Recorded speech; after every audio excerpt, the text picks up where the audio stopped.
நண்பர் வந்து சூஸ்திரம்லாம் போட்டு பக்காவாக இருக்கா போல. இப்போ போயிட்டு பட்டம் விட வேண்டியதான். வந்தது மேரேஜுக்கு, அங்கே போவே இல்லைண்ணா. வீடியோ காட்டுவோம். பத்தான் வந்து பாப்பான். மேரேஜுக்கு தானடா வந்தீங்க. 40 ரூபா இருக்கும். 40 ரூபான்னு போதே வாங்கியிருக்கணும்.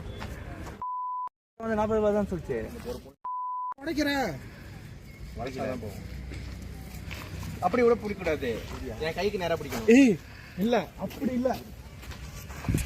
அவன் தான் விட போறான். சரவணா தான் விட போறான்.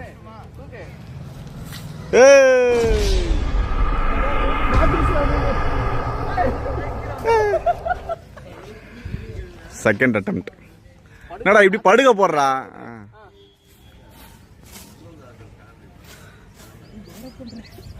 அவள் தான் பேர்.